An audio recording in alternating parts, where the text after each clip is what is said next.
All right, all right.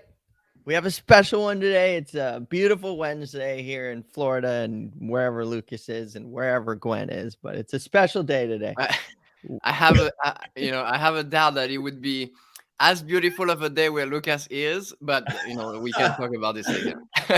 Come on, Gwen, give us the benefit of the doubt here. All right, so we got to go in depth. Lucas is a pro rider, absolutely incredible human. If you've ever come in contact with him, he's one of those people that you want to hug, you want to share experiences with him, you want to get on the water, you want to go on an adventure, and you'll get information and you'll learn. And he's just such a good person in the industry and water sports in general, and a great human. So we're super excited to have him. He's an incredible rider. He's tons of knowledge. And today we are going to go in depth about all the new kites and boards and things with CABRINHA kites. It just launched, and there's a couple new incredible items that launched kite wise. It's the biggest launch CABRINHA ever did, and we want to kind of get the in-depth on what's the perfect kite for me if I'm a beginner, advanced, kite loops, mega loops, quadruple loops, whatever these kids are doing these days now. So we're going to go in depth with Lucas. He's very knowledgeable, been riding everything, and and Gwen's going to teach everybody at the end of the show how to do the double kite loop, because Gwen has been doing this at a routine. He's actually quit wing foiling, and now he's Well, he's quite the just opposite. kiting. My kiting sucked before, and then since winging, it sucked even more. And I put it to the test during the shoot in Cape Town, and that was quite the realization that okay, I suck pretty bad at kiting. I was there. I saw it. He does kite. He does kite. He does kite. Is that a compliment? He does kite. Take it as you will. It was pretty on that day. I'll give him credit for getting out past the waves. Put it that Wasn't way. it like 40 knots or something? It was like 30, 35. But what was cool is we had a mega swell in Cape Town, and whoever's been out there before will know that when the swell comes in, it's a lot bigger than you think it would be. And it comes right in at the Blowberg spot where we were staying. And we went out right of the hotel, and Gwen was like, yeah, it was the last day of the shoot. And I'm like, Gwen, I've never seen you kite. And I've known you for 2 years now. Like, you got to get out there. We got to do it.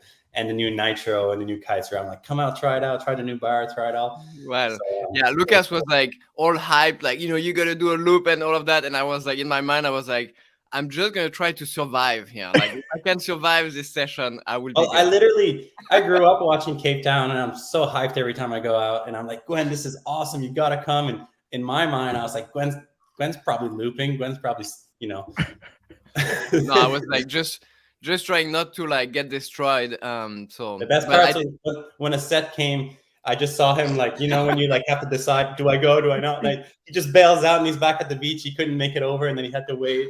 And you found your time. You made it out the back, and you were out there. And I saw you sending it. You were going huge out the back. So yeah, once he was past the break, he was good. Okay, so we're gonna dive into the new latest and greatest Nitro kite from CABRINHA, the new Moto, which is just ramped up. And we're gonna go into all this, but first, I want to ask an important question to Lucas, because you manage the team with CABRINHA, and you have all these new team riders. And I wanted to just hear your take real quick before we dive into all these kites and what they can do and how they've elevated kite surfing to another level. But you being a professional athlete, professional kiter for many years, Canadian champion, all these things, won a lot of things. Now you see the level of these new riders from CABRINHA, we'll call it Lorenzo and all these guys that, the whole team that's kind of come, and you have Kiahis and all these people that have been around. Like when you guys were filming in Cape Town and everybody riding the gear, what is your take on this new generation? It's honestly mind-blowing. Like, it's ridiculous right now. My whole career was spent in boots, right? I went to freestyle spots. I practiced handle passes and, technical tricks, not necessarily high tricks. It's very different. It's not even comparable. But my whole kite surfing, I've always been chasing 20 knots, flat water around the world. I've never been exposed to the big air industry this closely in person. And, part of my job at CABRINHA, we've been recruiting some new athletes to represent our big air program this year. And you've seen some new riders join the team, and it's been a great addition. And we're very excited about that. But you know, we watch it online. You watch the Big Air Kite League, you watch the King of the Air, and it's amazing to watch on the computer. Then you go to a spot where it's actually cranking and you're there in person, you're on the beach. It's insane to watch them in the water. Then on top of that, you go in the water and you try to ride with these guys, and then you just go to another level and you're just completely mind blown, because I felt like a complete loser. Imagine how I felt. And like, look, I am not exaggerating. I went to Cape Town 3 days early before the shoot, because I've always dreamt of going, and I was like, this is an opportunity to go. I'm going. I'm going to go early just so I can take it all in and enjoy it a bit more than, That's when the false. shoot He was training 3 days before so he could prove that you. Yeah, exactly. I was just trying to blend in. But I showed up and we had a killer day on day one. And, you know, I texted the group, the guys, and they're like, yeah, come ride this spot. So I show up and it's like literally honking. And I'm like, okay, it's fine. I'm going to go out, just ride. And like, I'm sure I can like at least jump, blend in, and be part of the group. And I kid you not, like it took me half an hour to just have the courage to pull a kite loop. Like it is so crazy out there. And then these like in Cape Town, you're riding, and you know, when it's so windy, you see like a gust come and you see mist off the level, like off the water coming. So you're riding and you see this mist coming and you're like, what is that? And it's like a ball of power coming your way. And I'm literally like, I was on a tack out on one of my first, like 10 minutes into the session, and I got hit by a gust and I went into a scorpion because I couldn't handle it. Like that's how much smoke on the water. Smoke on the water. Literally, I got smoked. It was crazy. But then what's crazy about that is like, look, I'm trying to find my way, like the waves are huge, and these kids are sending double kite loops, contra loops, board offs, like rotations. And I'm literally trying to, you know, you're jumping. It's so windy that your board is pushing your body in the air. And I'm literally trying to stay straight and pull a loop. That's all I'm trying to do. And these guys are sending anything you can think of with no fear. So it is another level. It really blew my mind of how far they brought it. And like watching it online does not do justice to what these guys are doing out there, because, you know. So the reason I asked this question to start this off is, here's a professional athlete, incredible kite surfer, Lucas, and here's a new generation. And I think we all got into this sport of kite surfing because, wow, you could jump, you could travel this distance, you could do all this stuff. And here, one of the top athletes in the industry, Lucas, is mind blown by the new generation. And I think what's happening is, I don't even think people realize it, because a lot of locations around the world are lighter winds or so on and so forth. And it's just kiting. I think kiting is going to jump to another level. There's another movement. There's another push that's happening. And we all said it back in the day. What grew this sport was the big air. I mean, that's why we all got into it, was to jump or to maybe ride some waves or whatever. But there's so many aspects of it. But I think bringing back this, you know, massive jumping and all this kind of generation of just flying through the air. I mean, who knows? They'll probably be flying through the air for like, I mean, now they're going forever. It's higher, it's longer. And now we have gear that has caught up with this generation to give them that ability to do this. So as we speak of that, I just want to kind of open with that because I thought it was kind of interesting. I was curious to hear your feeling, because I mean, I could only imagine, like, I know those conditions, like it's one thing to be like, yeah, it's exactly like winging with Gwen. When I go out and I'm like, I'm going to do a backflip, I'm like, no problem, I'll just do it like this. And then I go out and I like make the tack and I'm like, nah, maybe not this one. And then I'm like, nah, not this one. It's not right yet. You know, oh, no, not that one. And it's like that feeling of like, you know, it becomes more incredible when you're actually in the moment. But let's dive into the new Nitro. So give us a little breakdown on this kite. I mean, this is like, it's been in the works for a long time. CABRINHA held everything back and they said, we're going to design these friggin' mega boosting, mega performance kites. And we're going to hold them back for as long as it takes to make these incredible kites. So let's dive into the Nitro. Yeah, for sure. And, you know, you kind of hit it perfect now. The sport's progressing so fast. And now what you're seeing is the kite brands designing kites around where it's going. And this is allowing the riders to really step it up. And that's exactly where the Nitro came in. And like 100% of this kite is designed to push it to the max. Like this kite loves to be overpowered. It's created for this, you know? So with that in mind, you know, they were able to really push the product to, you know, a new level that's going to allow guys to get a lot higher and have a kite that's moving really fast. And it's something that's quite different to anything we've made in the past, right? This is a completely new feel. It's a new shape. It's a new performance level that, you know, we've never hit before. And I think it's going to bring a lot of people up to new height records and new woo records and, you know, a lot of great things. But first things first, they started with some new materials. And that's a big thing about the CABRINHA range this year is we have new materials across our whole range, and we can get more into depth about that. But, you know, having a stronger, lighter, tougher leading edge is step number one. So you have a very rigid frame. The shape is quite high aspect on this kite. So like it has a ton of crazy lift. But what's the magical key of the Nitro that blows my mind is, you know, when you have 5 struts and you make a high aspect kite, we've made it in the past. We can make kite that's lofty and, you know, tons of hang time. But what's cool about this is they found a way to make it fast. So although it has this crazy endless lift, it also loops super fast and turns super fast. So like that's a combo that kind of goes against each other, but they found like a good blend of it. And that's really what brought it to the next level. And it's really going to make the riding for most people to the next level, because you're going to have this kite that's going to give you a significant height advantage, but you're also going to have plenty of speed to loop your first loops or push your loops to a bigger, better height, or even those doubles now that everyone's doing, right? So the kite, I would say, sorry, go ahead. I'd say Gwen's doing the doubles. Gwen, exactly. Yeah. Well, I would say, you know, the kite doesn't do it all. Like you give me the Nitro, and it's not gonna look like what it's not an autopilot. I thought you just had to press autopilot on the bar and it just goes, right? Yeah, that's exactly how it works. But what's cool, like my first impression, and you know, it wasn't ready for the shoot in Canada that we did. This was pushed more until November, December before the final versions were all ready, and I got to ride it in Cape Town, and I was not the point of attention in Cape Town. I was there to help the team and do other things, but I did ride it after the shoot or in between, you know, breaks of the other guys. And, you know, riding it, it's a very different feeling to what traditionally CABRINHA has. For sure, it has that long, like, power range. When you depower it, it fully depowers, but there's like that lift all the way through the depower throw. So when you're pulling it in just an inch, you already feel that lift. And what really kind of blew my mind is the range on it too, is when you push it to the max, it loves it. Like you can depower that thing, it'll hold in 45 knots. It loves it. The shape's solid. It doesn't move. It doesn't flutter. And it's incredible how powered up you can ride that thing. And I think that's a big part of how the lift works in this thing, right? So you can ride it incredibly overpowered. There's a ton of power through the range. When you're pulling in that bar, it just wants to lift.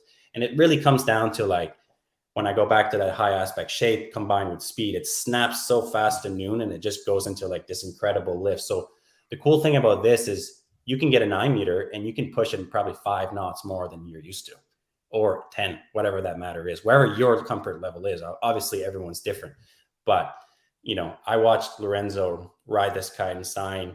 They're pushing it in 45 knots and they're riding 8 meters and they're looking pretty comfortable out there. And it's like, that's truly where, like, I mean, a lot of people say, look, I've ridden in 45 knots. If you're ridden in 45 sustainable knots, like that's the win. It is freaking strong. That is pushing hard. And to be able to stay, you know, to be able to go upwind and that is impressive. But this, you know, they're flying up huge on this kite and making it look easy.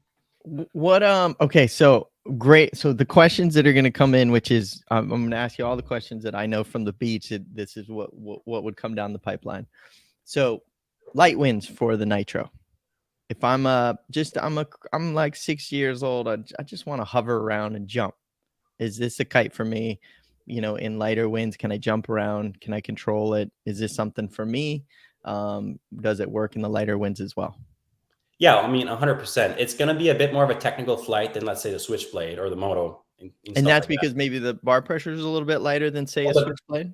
Exactly. The bar pressure is lighter. The kite's going to move faster. It wants to fly forward. It really wants to lift. It really wants to pull you away. Yeah. So look, 100%. It's not going to be a problem in light winds. It's still going to have plenty of juice. Perfect. It's just that it's designed to handle strong winds. So there's, you know, the attachment points on the bridle is made so the kite has no flex. So it's really designed to just be overpowered. But that being said, when you're flying in light winds, you know, it's still a 5-struck kite. It's not designed specifically towards the low end, but it's not going to hold you back in the 15-knot range. You're still going to be able to ride and you're still going to have a great time.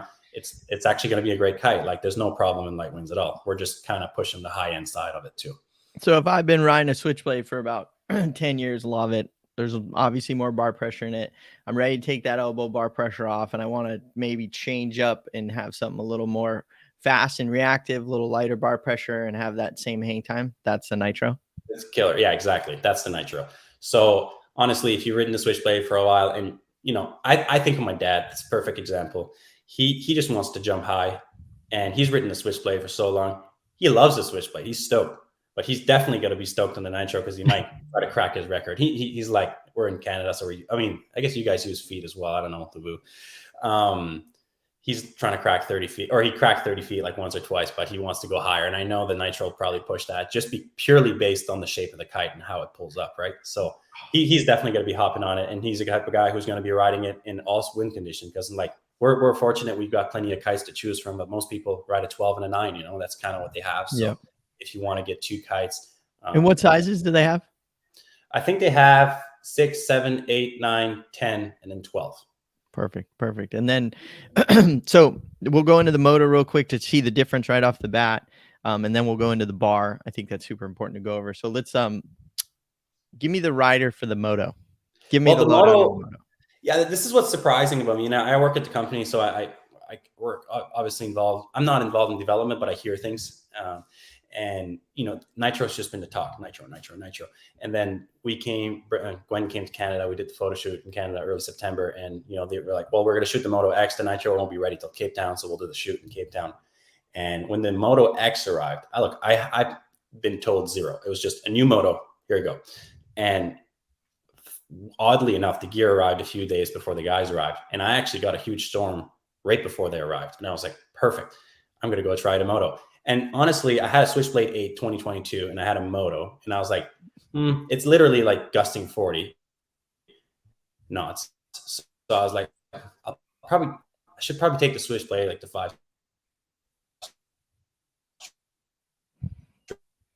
Are we losing in? And I ended up taking the Moto just when I wanted to try it. And it blew my mind. And what's amazing about it was sorry, did I disappear? I think you're good. You're back on now. Where did we left off? What did you hear last? You were basically like at the point where describe it. It was you had a chance. You're about to crash. In 40 knots, you have the Switchblade, you had the Moto. Yeah. Okay. So yeah, I did end up choosing the Moto just because it was new and I wanted to try it. And look, from my experience kiting for so many years, I've known that 5 struts in super gusty, strong winds is going to be superior to a 3-strut kite, purely based of how rigid the shape is and how much it can structurally handle more wind. But what blew my mind is I've flown plenty of competitors 3-strut kites, and when it's cranking windy, a lot of times they want to pinch and they'll have a little bit more flutter and they won't be quite as rigid, especially when you're pushing the top end. But what Pat made here secretly, well, a lot of us didn't talk about it, is he made an incredibly well-balanced solid kite. So this kite can actually like hold the higher end wind too, and it won't flex and you won't have to flutter. And that was what kind of blew my mind. And then when you back it up and you bring it back to 20 knots, is which we've flown a lot around the shoot, and that's kind of like the typical winds out here, 15 to 20 knots. This kite has, again, an incredibly light bar pressure. This is a completely like different feel to anything we've had. Lighter than the Nitro? Yes. Okay. Even lighter. And what's crazy about this is like, if you're flying a 12 meter and you close your eyes and you're steering it, it has the speed and like handling of a 10 meter. You're like, I think it feels like I'm flying a 10, but then you have the lift and the hang time of a 12. So there's a really good combo of light bar pressure, speed, and still has jump and hang time. Again, 3-strut versus 5-strut. Typically 3 struts don't have as much hang time, different shape. This one, the Moto X, has a very significant amount of hang time, lift. So I would say, look, this is the free ride kite. This is like the everyday kite you want to ride. It could take you from 0. It could be pushed as a pro. Honestly, it does everything. What's cool, it's fast, light bar pressure, plenty of lift. You could probably ride it in the waves pretty good. You could push your first double loops if you want to push it on it. I've seen the guys do it in Cape Town. That's what they chose for the smaller sizes because it was so fast. So this kite truly, really do it all. It honestly is a completely new feeling for CABRINHA. And I actually really I can't wait to demo this out to the public, because I think this is going to be a home run for us. And it's going to be a big kite in our range moving forward. That's beautiful, man, because and I'm going to reiterate what you just said right there, because I actually saw the video of you when you first tried the Moto. It went into a group chat, and he boosted on the Moto, and he's like, done, sold. And then even when we were talking about kites for the future, he's like, I'm thinking the Moto X, you may need to think about these sizes, and it's very user friendly. And I hate to just talk about big air, but like literally, like we have the Nitro, it's insane. And I know the Nitro can push hard, but this thing came in out of nowheres, and it's insane for big air as well. Like this is superior to any kites we've had in the past for big air. And the Nitro is just so high up that we don't really see the difference. But the Moto, if we had no Nitro, the Moto is the big air kite, you know? So most important thing for everybody out there listening, look, make sure to, reach out to your local dealer, CABRINHA dealer, and make sure to try these or demo these, or, so you can find the right kite to make your, kite surfing, extravaganza, and you enjoy it and you love it. Because I think, you can't base the Moto X off of any previous Moto. Obviously, you can't take the Nitro and say it's anything that's been out there. I'd be curious. Albie just chimed in. I'd be curious of what Albie likes to play with these days, which would be fun to hear what he has to say. But the Italian champion chimed in. So, but let's dive into. So let me just ask you this. Obviously, it sounds like for the normal conditions around the country, the Moto X could be a really spectacular free ride kite for anybody out there looking to just have a really good kite, light bar pressure, really easy feel, jump, loop, whatever. It sounds like it does a lot. And it sounds like the Nitro is a little more advanced in conditions where you can push levels to beyond, and good info for everybody there. And it sounds like both the kites are a little bit more lighter bar pressure than what the Switchblade was. So it's going to be a big change for a lot of CABRINHA riders that are used to that feel. Exactly. Okay. Yeah. Cool. There is also a new bar, which, we could talk about, because I think everybody was pretty excited about the new bar. So yeah, run us through the new bar. Yeah. So, I mean, look, the bar, again, we've had, it's almost hard to talk about this year because we have so many new products, and that's why it's so exciting to be part of the group right now. And the bar is completely new again, a whole new system, and they've redesigned it. And they kind of took the industry leading parts of everyone out there, and they just made the best bar around. It has the seatbelt quick release. That's pretty much industry standard. You can pop the chicken loop out with toolless. You can change your loop size. That's the coolest part. So that works super nice, super efficiently. And if your bar pops in the water, you can click it back in super easily. With that, it has this new double tube swivel. So for people who've worked in CABRINHA for years, we had that single tube going through the bar, the trim or the depower main line. Now we actually have a double tube system. So what happens there is, since there's two tubes, there's a divider between the tubes. So when you're spinning and you're doing rotations, when you sheet in, it actually cleans your line up. So you actually never have a line tangle ever. You know how your center lines twirl up all the way up when you're doing back rolls to the left, like 600 times, like Gwen? It tangles all the way, tangles up a little bit. So this is pretty cool because this is a big upgrade. And I've ridden plenty of bars out there on the market, and this swivel is actually ceramic bearings. So when sand, anything gets in there, what's surprising about this is you don't even have to sheet in. Just rotating will rotate your lines, and you'll always keep the lines clean. So that's the cool part. So your center lines, there's no tangles. The trim line system is the same as last year. We have our adjustable size lengths on the side. I believe there's 2 bar lengths. They're slightly different from last year. So I would check the website exactly where you want to, what bar fits for your kite size and stuff like that. And then as the same as last year as well, CABRINHA has adjustable lines. And I think people don't realize this. This is a big one. Yeah. So your bar comes on a 22-meter set. But at 18 meter, there's actually a splice. So you can take those top 4 meters off and ride your lines as 18 meters. And that's, some people would wonder why you want to do that. But for foiling, a lot of people like short lines for foiling. Makes the kite quicker, especially in light winds. Some people actually like it to do kite loops in big air. And that's kind of a trend right now, is short lines. What's, to make it a little bit more confusing, when you buy a bar, it comes with 2 meter lines extensions. So what's cool about that? So when back up one step, you have a 22 meter bar when it comes out of the box. You take your line extent, you take the 4 meter chunk off back to 18. Well, now you have a 2 meter set in your box. You can go 20 meter, which is a line length some people prefer. You can go back to the standard 22, or you can put the 2 meters on top of the 22 and go to 24. So some guys actually ride 24 meter. I believe Lorenzo rides 24 meter lines on certain kite sizes. Yeah, I think Kevin Langry too. He goes pretty big too. Exactly. So that just makes the kite slower, but it kind of makes it have more lift. It's further away from you. So it's very different. It's less snappy. It slows it down.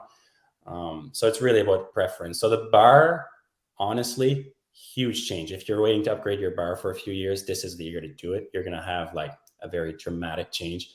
The performance is great. We've been riding it. I've been riding it for a few months now, and it's been holding up great, and I'm very happy about it. And it's kind of like another quick thing I want to mention too, the QR system is so small that the whole system is brought closer to you. So for someone, is it easier for kids or women or whatever to be much closer? Exactly. So if you have shorter arms or kids, whatever, it's easier to reach the top end of your trim light or of your D-power throw. But the D-power throw actually didn't change. It's the same length as the pass. So you still have the same amount of D-power, but it's closer to you.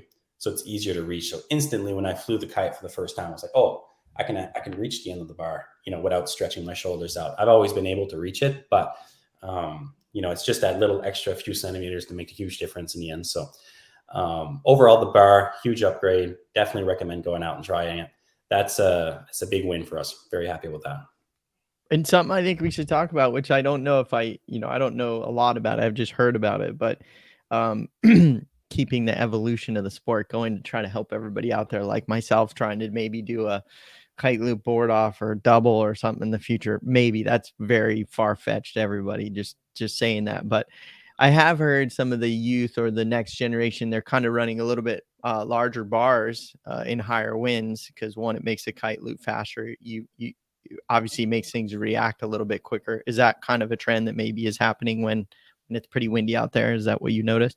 Yeah, exactly. Like again, referring to Cape Town, we had the 2 bar sizes there, and I don't even think they looked at the small bar once. They were just like, we need the big bar. It's all about kite speed, and isn't that crazy? Because Lucas, you used to cut your bars down to I swear to you, this was Lucas's bar right here for handle passes back in the day. It was true. I have a 35 centimeter bar. It's both of my hands on it, and it has an extra. That's it. It was crazy, and it was awesome. A kite wouldn't move. But now it's opposite, right? We want the kite to move. So I think that's a good point to hit, Damo, because people are buying a kite and a bar. They're buying 2 kites. They're buying a 12 and a 9, and they're saying, "Dan, do I need to buy 2 bars of these kites?" And the answer is definitely no. And if I were you, or my personal advice, and this is just coming from me, I would always lean towards the bigger side if you're trending with the market right now, because it's going to make your kite a little faster, especially in the smaller size for big air. And a faster kite kind of equals to more lift, essentially, because you can snap it quicker to 12 and it'll bring you up higher. Essentially, the faster you move your kite, the higher you're going to go. So yes, the guys are using 5 meter kites, 6 meter kites on the biggest bar we make, which, that's a key to doing what they do. That's a big help to make some kite, those double loops. And they want some big leverage when they have one hand on the board, one hand on the kite, and they're pulling a loop. We saw, I think Gwen's got it on tape, we saw Lorenzo pull a double loop on a drifter and a surfboard. So he's got a surfboard in one hand, and he's got the bar in the other hand, and he's cranking a double loop, on a strapless. It's completely ridiculous. And then we saw Stein do probably one of the biggest double loops I've ever seen on a Nitro. Again, that's the big bar on the 6 meter kite, just, getting that kite around. So that's a big topic now. That's a big point. And I would say, if you're buying 2 kites and you don't want to buy 2 bars, don't worry about it. Just get the big bar. It'll be fine for the small kites. And, if it's a bit too fast down the road, you can look at smaller bars depending on what you ride. Or if your biggest kite size is an 8 meter or a 9 meter, maybe the small bar makes sense for you, So I love it, man. This is incredibly valuable information. I mean, it's one of the coolest sports out there. It's, we talk a lot with a lot of wingers out there these days. And, when it's just magical, I still go back to I love winging, but I'm like, a special kite day, there's nothing like it. There is nothing. I mean, we get a ton of people that are like, hey, you know, do you even kite anymore? And it's like, for sure. But those mediocre days where like we used to just mow the lawn and try a couple handle passes or something. Oh, wing is magic. But the windy days or the big wave days on a kite, it's just well, that's why, you know, a lot of like spots we go to, you know, you either see like a lot of wingers or a lot of kiters, and that's because it depends on the condition. You know, you go to Cape Town and you barely see anybody winging. You know, it's like because the condition is like ideal for kiting, and so depending on where you live, you know, that's kind of like how you're gonna be influenced. So yeah, like if in your mind you are like wondering like why are people still kiting? Well, there are places that it's actually better, and then if in your mind you are like why people like winging, then you have to experience in that kind of conditions too. But totally, you know, going out in Cape Town on that shore break would not be fun on a wing. There's no way. I mean, it would essentially be like impossible. Like in the kind of like condition we were in like the last day or whatever, like winging would be you would not be able to go out, like get up on your board, because you just get like, you know, pounded by the waves nonstop. Beating. But so what about like lighter days and with a kite, and there is a new special agent, so can we touch on that? Yeah, for sure. And you know, on the topic of lighter too, all of the CABRINHA kites have new materials this year. You know, if you know, the Switchblade, first of all, they removed the pulley, and it's a pulley-less bridle. It has a new frame. FX2 Contra Drifter was redesigned as well, but the FX2 Contra Switchblade essentially is the same frame, but it's a new construction material. So every kite did see an improvement. And, you know, same goes for our light wind side and foiling as well. And the special agent, they changed the shape of the special agent, and they brought their nose, the scoop, kind of a little bit higher on the tip. So, you know, a big thing in the past is if you touch down, you want to make sure the board catches you. And they kind of like redesign the board to make sure that it has a bit more of that bounce effect when you do porpoise out of the water. It doesn't matter which level you are, you know, when you're learning, you're kind of bouncing, hitting the water. And when you're a great foiler, you're still practicing all sorts of transitions and tricks. And you want a board that catches you, or at least slaps the water down, and you don't go over the nose. So that was a big improvement. They added a bit of scoop. They rounded off the nose a bit. And they stiffened up the board. So overall, you ride the special agent, you have a pretty significant improvement right off the bat. It's going to be easier to land that transition you're trying to do, or just purely based if you're learning to foil. And what the cool part about a special agent too is, like, you know, if you're learning to foil, a lot of times, you know, you're a twin tip rider, you're a great guy, you know, a great kiter, but then you jump on a foil and you have a floating deck with a foil board, and it's so hard to just put your feet on it because the board wants to go flat. But the special agent has that twin tip construction, so you can kind of leave on an edge, or like water start on an edge, I should say, kind of like you would do on a twin tip. So that's why a special agent is a great board to learn, as well as, you know, progress on. It's light, easy to travel with, but it's actually really nice to water start on, especially as a first timer, because you can just use that edge kind of like you use on a twin tip. This is a perfect topic too, to just a little more info for everybody. But if you're learning how to foil, or you're learning how to foil on a kite, there's a couple methods that can, you know, here's a couple tips that I learned throughout my time of starting on a foil, but I think it'll help everybody. And it relates to this new bar, which is super unique from CABRINHA, is you can adjust your line lengths. A longer line length on a foil for your first time, it's going to slow the kite down because the kite's further away. Now, the biggest issue with foiling with a kite is when you start to get going, foils create a lot of lift, zero drag, and all of a sudden you're overpowered. So make sure you ride a smaller kite, obviously, or just enough power. You don't need to be overpowered. Highly don't want to be overpowered when you first learn how to foil. But longer line lengths will slow the kite down. What I mean by that is your dive, if you have a really small lines, short lines, that movement of the kite is going to be very abrupt. It's fun. It's really fun when you get better at foiling, because you don't need any power. You just need something there. But I would say when you're learning, you can go a little bit further line lengths. Then your power stroke can be one, you can control it slower because the kite's further away, but you can do a tiny little power stroke, get that board like Lucas said, up onto the water surface. You start moving, and then you keep that kite high, because then it's kind of lifting you up. You depower right away and you ride along. But the reason I say this is, like, a lot of people, struggle with that learning process. And it's like, key thing I would just say is don't be overpowered.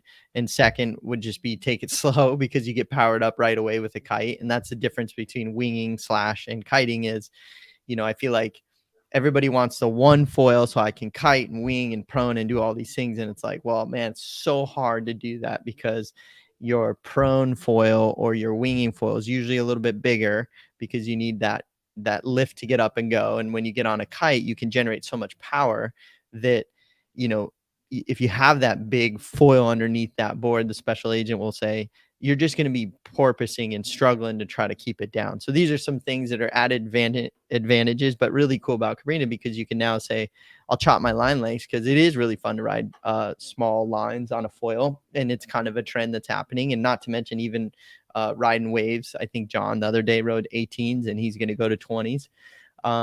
But just a little knowledge. I thought it'd help people. You try not to get the kite super low. If it's low and in front of you and you're learning how to foil, you're more than likely it's gonna pull you over. If it's high, it kind of keeps you up on foil and tries to, anyhow, little information. Yeah, I mean, I think what's so if you want to get a kite foiling board from CABRINHA, you have the choice between the special agent or the logic. What's really cool about the special agent is, because, like you talked about, the construction, like a twin tip, it's basically, you can't break it. Like, it's like you can, like, drop it on the ground, you can hit anything, it's not gonna break. And so for me, that was really nice when I was learning how to dock stand. And you learn to dock stand, and your board is gonna come back to the dock and hit the dock. And most boards, you're gonna get a ding, and then you have to fix it. The special agent, you can hit anything, it's not gonna break. So to me, that was like a nice feature. And also, I guess it's cheaper, which it's nice. Should we dive into a little advancement on a twin tip that's kind of a home run? Yes, sir. Let's do it. What do we got? Yeah. Well, first of all, look at the twin tip range this year. The graphics are unbelievable. Patrick and the design team at CABRINHA did, a great job at making a beautiful looking board. Love the range. Super cool. The biggest change this year, I would say, is in the Ace Hybrid and the Ace Wood. These boards are completely redesigned. These are not the same Aces as we've had in the past. So the name's the same, but the board's completely different. It's going to have a much different feeling. They've added rocker. They've changed the outline of the board as well. And a few things about boards you need to look for. You want to look at shape. You want to look at rocker. And those are the things that are going to make a huge difference when you're planing, your upwind tack, and how the board feels in chop, right? So in general, it's a slightly more cut out outline, so it'll be a bit more smooth through the chop, and it has a bit more rocker too. So, like, all of that being said, it's a much smoother ride. You kind of just feel like it glides. It's super efficient. It has great pop for jump, and it's a fairly easy board to land on. It's not super stiff. It's just a good all around board. So pretty big major improvement from last year, or from the past, I would say. Just a smooth board overall. They can kind of, this could be a serious competitor to be kind of our all around jumping fun board for the everyday consumer. So pretty happy to see that. That was a fun change. And yeah. What is your dad riding? Yeah, he's on the Ace now, but he's always been on the Ace. He's been on the Ace and the XCal quite a bit in the past, and we put him on the photo shoot on the Ace Wood, and he loved it, and he felt right at home on it. So it's a very familiar feeling.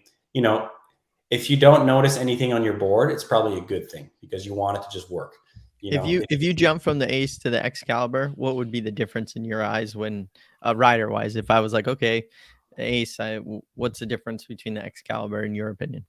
It depends on which construction you're taking, of course, but let's just say Ace Wood for Excalibur Wood, just for it to be simple. Mm-hmm. The Excalibur would have a bit more of an aggressive pop, I would say. It's a different shape. It just feels, it has more of it's hard to describe boards to me. It has more of a grip to me. so you can grip harder and push it maybe a little bit harder on the XCal, but it might kind of draw back when it comes to like the light winds and the efficiency.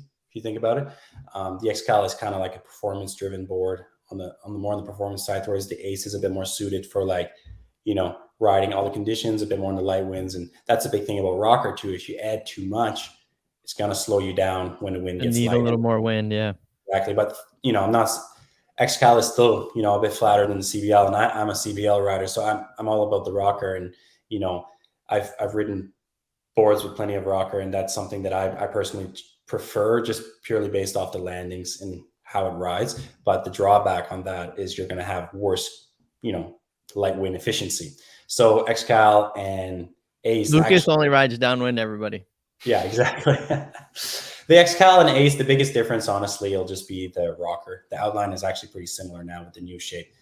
So the pop on the XCal will be a bit more like performance oriented, and it'll need to be a bit more lit up, but the landings are nice and it's very predictable. And then you have the bread and the butter of the Spectrum, which is just awesome board that does a lot really well. And it's a board out there that if you've never tried it, you should just try it because it's shockingly good. Spectrum's just perfect. It just does everything good. I don't know what it just walks on the water. It's soft. It's nice. You want the right combo, right? I mean, it depends where you're riding. If you're riding in Cape Town, you're not going to worry about rocker on your board. Like, that does not matter. But if you're riding in Florida or I don't know, here in Canada too, we have a lot of light wind days in the Caribbean and these places. Yeah, so like, they're great. You kind of want to consider what you're getting in terms of shape and rocker line for sure. Wow, well, that was awesome. I mean, I'm amped. I'm like, is it blowing 40 knots out here? I'm ready to go, man. Let's do this. All right. So Lucas, first off, I just want to say thanks. Congratulations on the, launch, your career, how far you've come. I remember seeing you a little young Grammy, and now you're just like leading the charge. It's really cool. And obviously everybody out there, look, it's a Wednesday. We hope you have a wonderful work week. We gave you guys a little bit of information on all this new gear launching from CABRINHA. And we always want to kind of end with like a really powerful note. So Gwen's going to lead this one because I'm going to throw him right on the spot like that because, he's working on his double kite loop. So, he's going to give you that inspiration. And dang.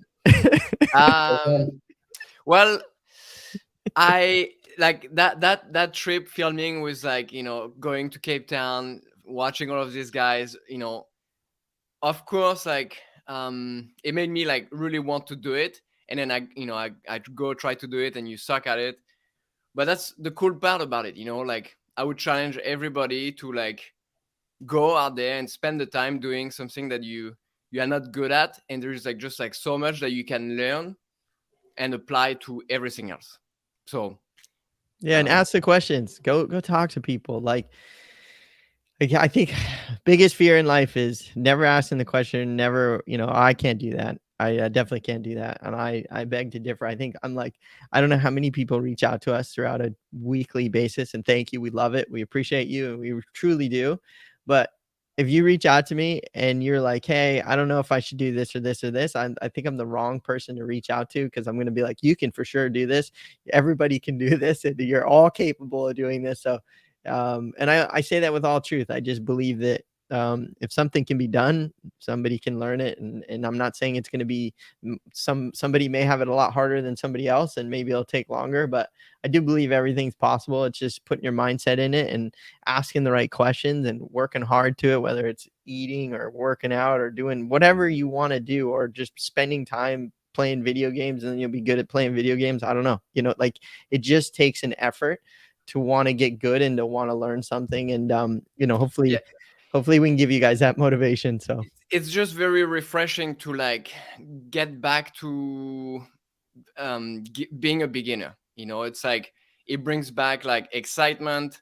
It brings back like bigger like improvements, that you can actually see. Once you get like pretty good at something, your improvement is very minimal. So that would be the saying is like, just try to put yourself again in a beginner situation. and enjoy it. That's like the big one that everybody forgets in our world today. It's Instagram. It's, well, I gotta be cool. I gotta show the video. I'm doing it. It's hard because it comes with putting maybe your ego aside, or being vulnerable and be a cook in front of everybody. Yeah. Put the video up of Lucas going straight down when he can't even ride upwind. Put that up. Oh yeah, it's out there. Go ahead and try the double kite lift. Put it up. No, look, hopefully we can motivate you guys. Look, enjoy that process. That is life. Learning, like, enjoy the learning. Everybody makes mistakes. You're going to make mistakes. You're going to look bad. But you should enjoy and laugh at it, because you'll be surprised with how fast you enjoy it, learn it, maybe do it with a friend. That is life. That's how you grow into learning things and come up with something that you're really passionate about. And maybe you move on to something else and do the same thing there. So, we appreciate y'all. Lucas, can't thank you more for this insight. We got to jump into our patron show for $5 a month. It's literally a cup of coffee. We're going to jump in with all the people that support us. And big shout out to all the guys at Epic Adventures, Albie, everybody, Anna. Thank you guys all so much for supporting this and being a part of this. And Lucas, I hope to see you on the water soon. And yeah, I'm ready to see that downwinding video. So thanks for having me, guys. It's always awesome to see you. Thank you for all the info. It was incredible info. And everybody have a wonderful Wednesday. We love you guys, and we'll see you next week. Cheers. Yeah, thank you guys.